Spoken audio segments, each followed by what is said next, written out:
What's up, everybody? You guys made it just in the nick of crime for another episode of Diddy Trial Madness. Bryana Bongolan has been on the stand this morning. Court started a little bit late at around 11 a.m. local time. They took their lunch around about an hour ago.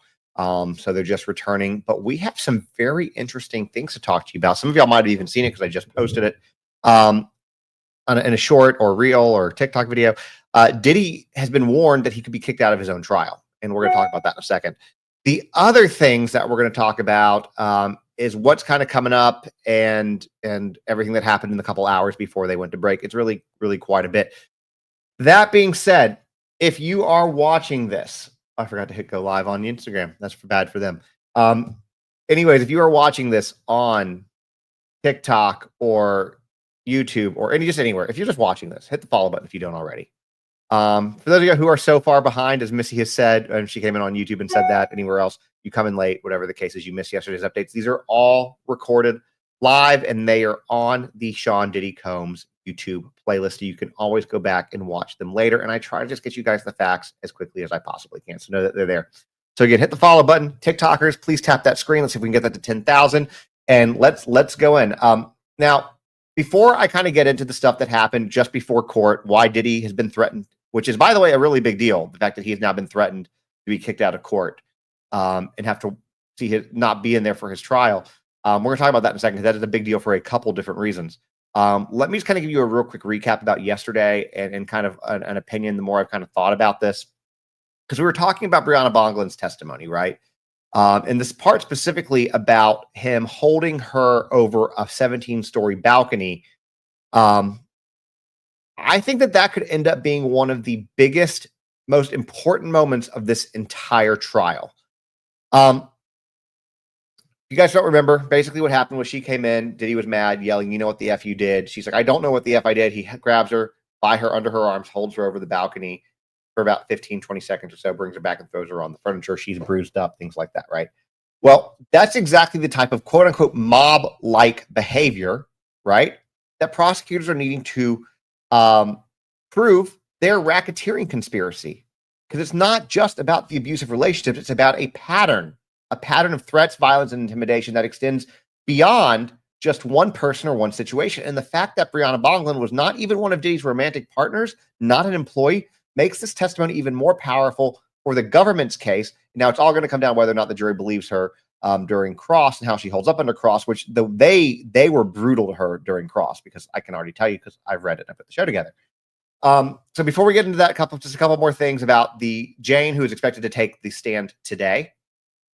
This is one of the most closely watched witnesses. I've been telling y'all that since we've learned about her. She's the pseudonym Jane, so she's known as. He's going to take the stand probably this afternoon, probably in about an hour or two, because the person they have coming up, which I'll talk about, well, I'm going to pause that for a minute. The next person, they expect to take maybe 30 minutes to an hour. But during discussion this morning about media access to exhibits, prosecutors revealed that they had a plan to have Jane read her text exchanges out loud so that her words will be heard in open court and fully captured in the trial transcript. A group of media outlets have argued for public access to the exhibits being used during Jane's testimony. However, Judge Subramanian ruled that no exhibits will be shown to the public inside the courtroom. He did note that the prosecution will eventually release the exhibits to the press, but in the meantime, U.S. Attorney Maureen Comey, or Assistant U.S. Attorney Maureen Comey, sorry, explained that by having Jane read them aloud, the content will still make it onto the official record.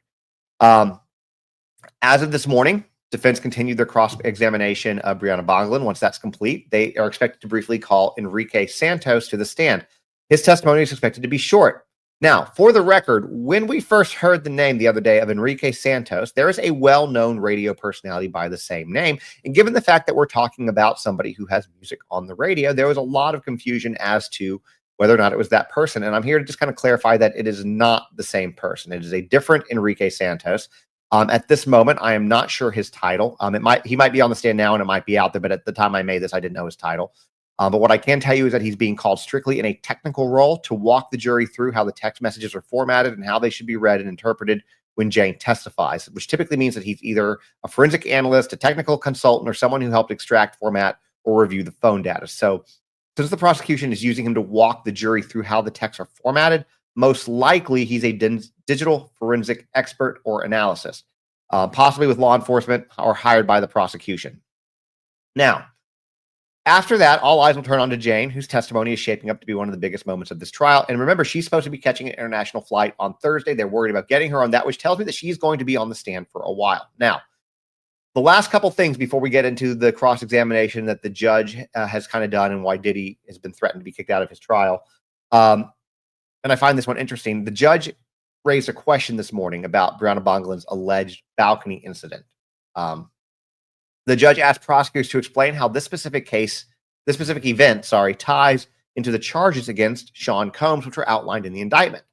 U.S. Attorney Christy Slavic responded that the incident, which allegedly took place in Cassie's apartment, helps demonstrate how Combs' alleged violence was not limited to Ventura alone, because prosecutors are arguing that it shows a broader pattern of control, intimidation, and coercion that extend to those that were even close to Cassie, and that this behavior supports the government's case against him. So, now let's talk about why he could be kicked out and why this is a really big deal. Okay, because the fact that the judge had to issue the warning, and the judge had no choice but to issue this warning, but it could basically set Diddy up for an appeal. Okay, the judge didn't have choice, and defense attorneys know this. This is like something that can be done in a playbook. It's happened in other high-profile trials where the judges had to warn people. Now, it is very rare that a judge threatens to remove a defendant from their own trial, but it happened in this case. So here's what was going on. Diddy was seen visibly nodding along while looking at the jury. And I know that sounds like benign. Like, why is that a big deal? He's nodding. Why would a judge threaten to kick somebody out of a trial for nodding at the jury? Well, the average person, to you and me, that might not seem like a big deal, but in a courtroom, it is a serious, serious problem. With a defendant like Diddy, especially, makes eye contact with jurors and reacts, especially by nodding, it can be seen as a way to influence them. It could come across as him basically telling the jury, like, hey, you see what they're saying there right now? I agree with that. That's true. You should believe this. Even subtle body language can be perceived as an attempt to sway a jury's opinion. Now, because of that, what the judge issued was a warning against him, saying that if Diddy continues to try to interact with the jury this way, that the judge could have him removed from the courtroom, meaning that he would be forced to watch his trial on a monitor in another room. Now, let's talk about why this could come back on appeal. If Diddy is convicted, his lawyers could argue that this warning, or the judge, or if the judge ends up having to remove him, the actual act of removing him, unfairly impacted the trial. They might claim that taking him out of the courtroom made the trial seem prejudiced or biased to the jury, or that the judge was too harsh or restrictive on Diddy's behavior. In appeals, anything that can be framed as making the trial unfair is ammunition, and this warning about nodding at the jury could now become just one more thing that they're kind of writing down in their book in the event that Diddy gets convicted, for the defense to raise on appeal should Diddy be found guilty. So again, pretty big deal on this, right? And again, I made a TikTok video about this if you want to go back and see this. But yeah, it's insane. And I think this is a very smart team of lawyers. I think that what we've seen hasn't been the A game on this. And maybe they know that. Maybe they know that the deck is stacked against Diddy. And maybe they're trying to really kind of get this push towards the appeal section. Because, they might have better luck there. It wouldn't surprise me, is my point, that, as Robin just said as well, it wouldn't surprise me at this point if that was something that they were doing that's purposeful. Now, the last thing I want to share with you guys is we did an update the other day talking about how President Trump, during a press conference in the Oval Office, said that he would look at the facts and can possibly consider pardoning Diddy. And I'm not here to get into the political rhetoric of this, because that's not what I cover. I'm not a political creator. I don't cover Donald Trump for the most part, unless it's absolutely pertinent to something I'm doing, which is the Diddy trial. As you all know, this is like we're all going into the next week. Is week number 5. I've been covering it extensively every day, so you know that. And here's the thing. By definition, him saying anything other than no is consideration. Him saying, I'd have to look at the facts, is him saying, I will consider it. You might not like that. I don't like it. You don't have to. It doesn't matter. It is what it is. Now, all of that to be said, is 50 Cent, who is well known for trolling Sean Diddy Combs, has said that it is going to be his life's goal to make sure that President Trump does not pardon Diddy, and has started releasing things that Diddy has said about Trump in the past, saying everything that he can, trying to get it to President Trump's people in order to ensure that he doesn't even begin to consider it. That is what 50 Cent's goal is. So somebody said, oh, they have no sound. If you have no sound, it is you. Turn up your volume.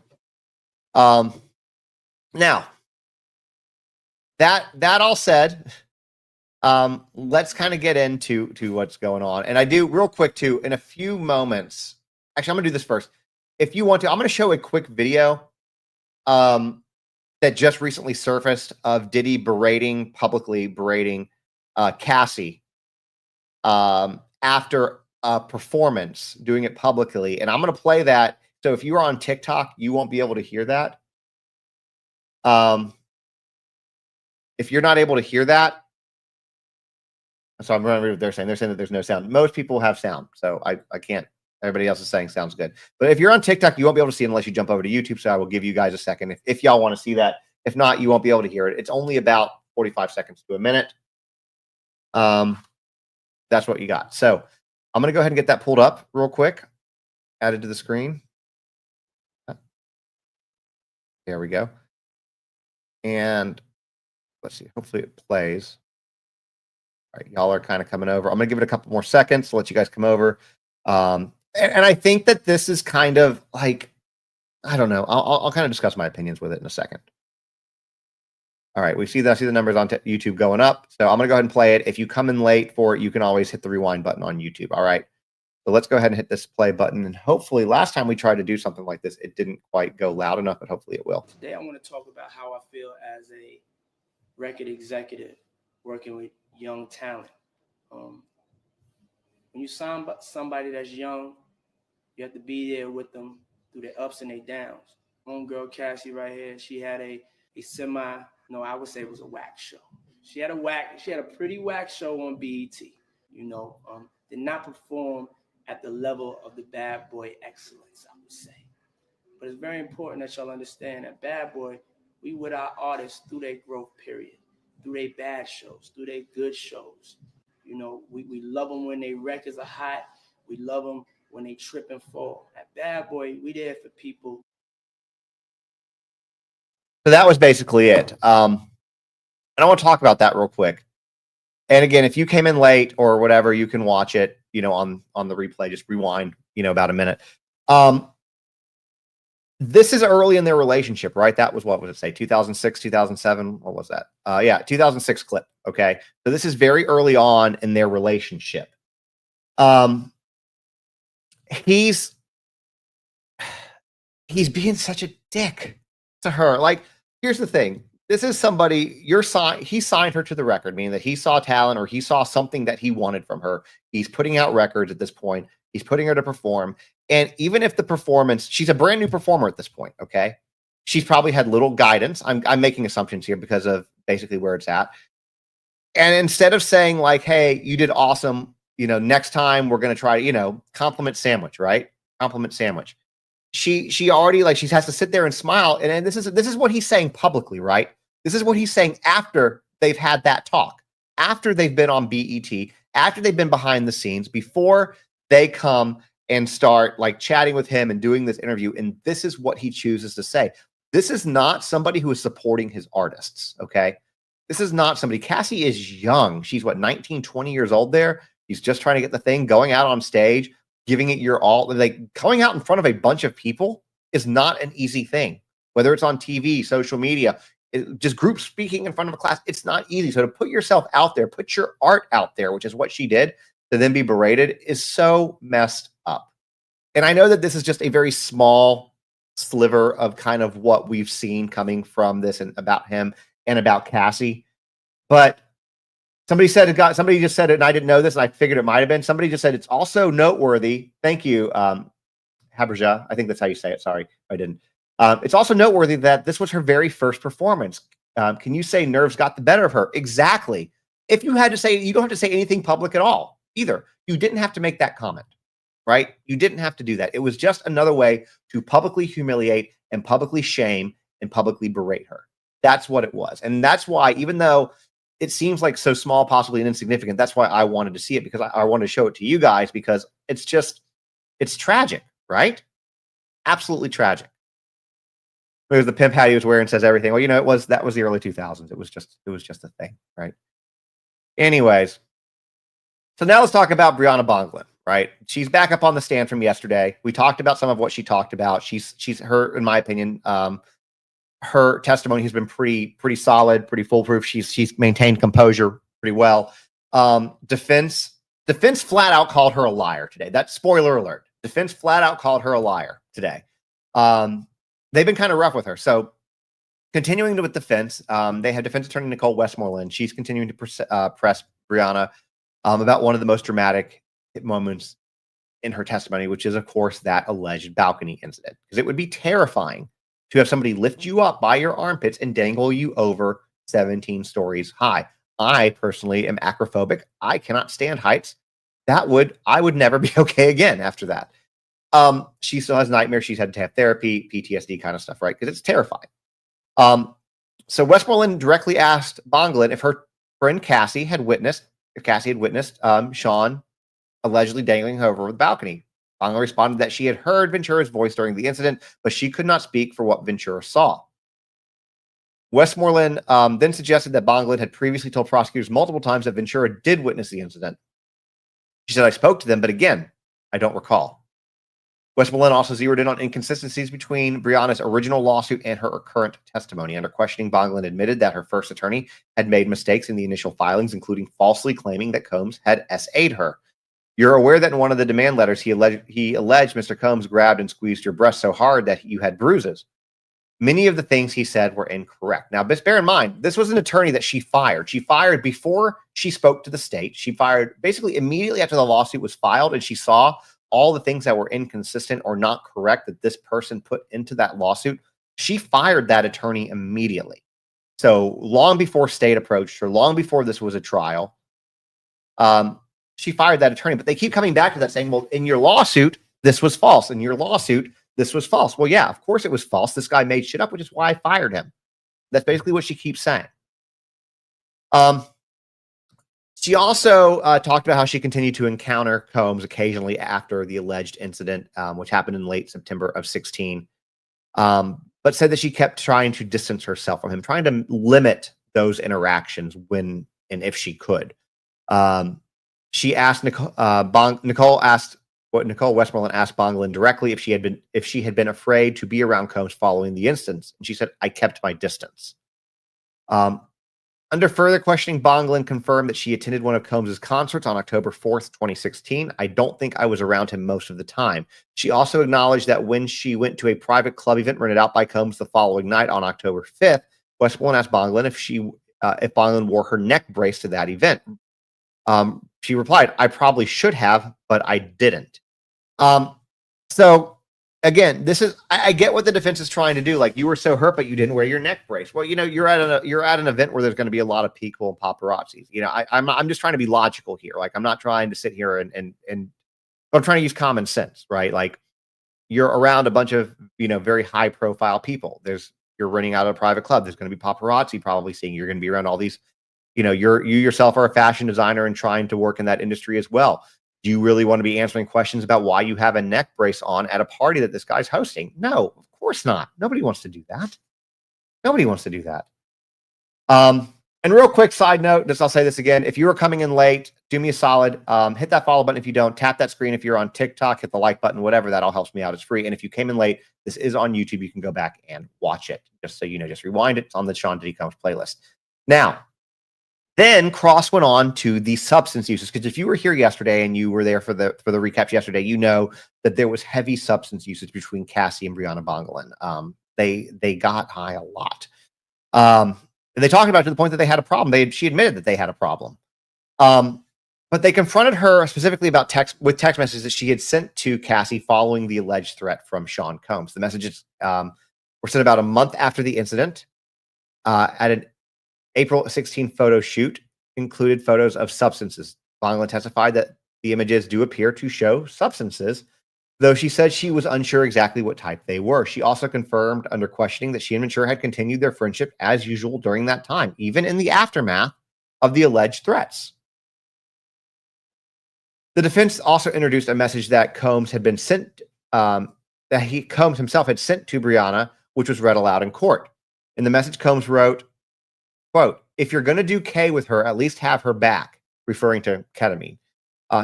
He also stated that friends should try to stop each other from making mistakes when they are tied together.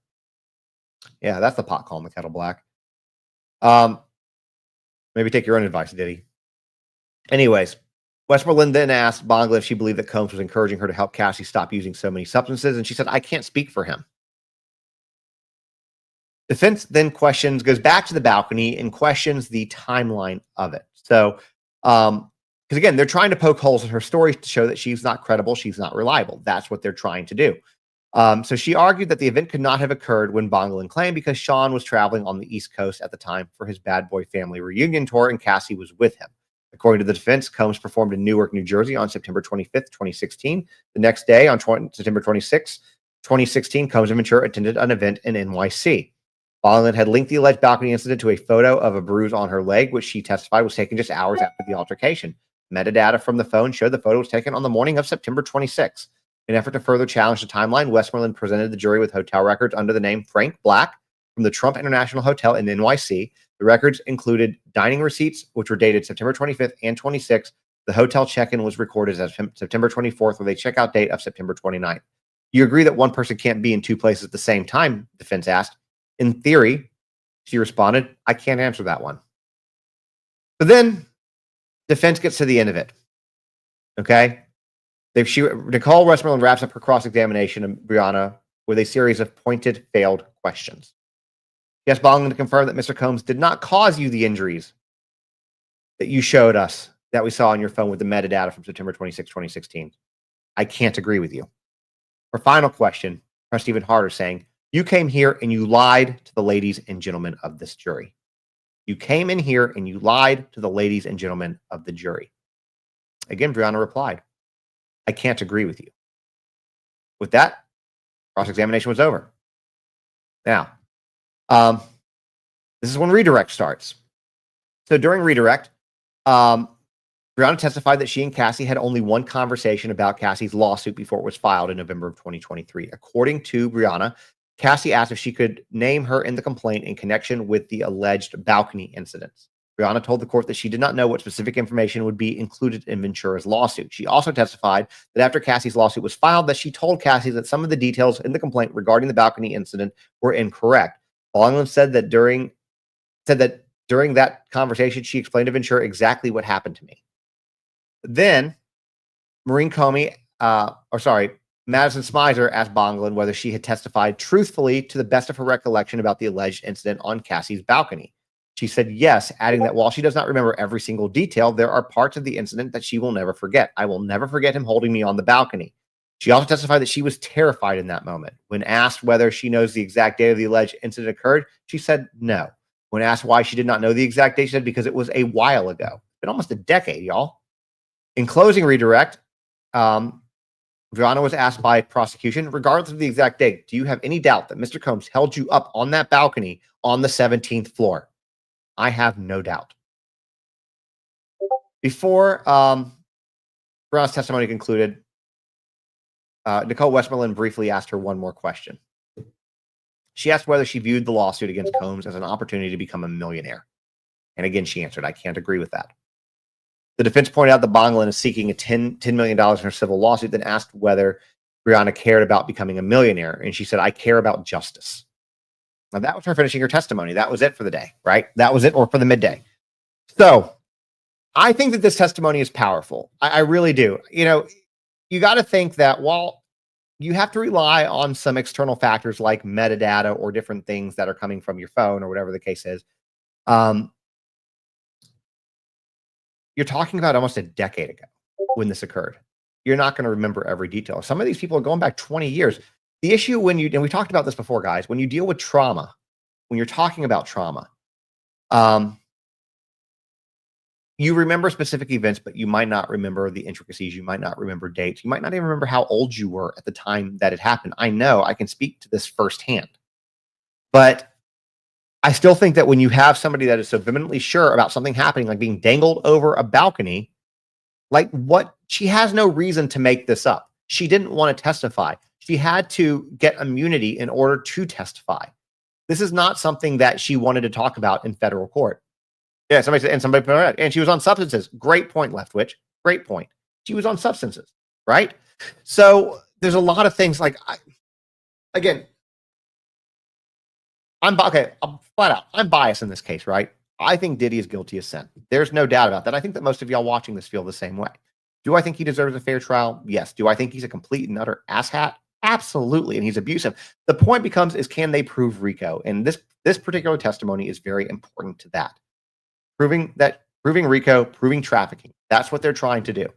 We've all determined, even his own team of lawyers has determined that he's a jackass, that he's abusive, that he's a domestic abuser, he's violent, he's a deviant. Nobody's arguing any of that. Nobody's arguing any of that. So that being said, we have more to come. I think Jane's testimony, which we'll have an update for end of day on that this afternoon or evening, I think it's going to be very powerful as we start to see what she comes up with, because hopefully she starts today. This is a testimony that I am very much anticipating to drop some incredible bombshells. So all of that said, again, if you came in late, this is on YouTube. You can go to the Sean Diddy Comes playlist, watch it, rewind it, whatever you have to do so you can stay caught up. Hit that follow button. If you do come over to YouTube to watch it, do me a solid. Follow me on YouTube. Just hit the button. It costs you guys nothing. I'm trying to grow YouTube, especially YouTube and Instagram, really, especially. And so it's something that easy that you can do. Costs absolutely nothing, but supports me tremendously. And all that said, you guys have a great night or great rest of the afternoon, and I'll be back later with some more updates. Last thing before I sign off. I am still following the Travis Decker situation. We do have some big updates on that, so I'll be doing another video, and I might even work that into the end of day update or another video altogether. But I know a lot of y'all come and watch this, so I might just wait and put it at the beginning of the next show. Please keep sharing his information. He's still out there. Apparently, FBI, Homeland Security, etc., have not indicated that they believe he is dead. So at least until now, he could be anywhere in the country. Please share that information. Travis Decker needs to be found. He needs to be held accountable. If he is alive, he needs to be held accountable for the horrific actions that he took against his 3 little girls. That said, guys, have a great afternoon, and I'll be back a little bit later.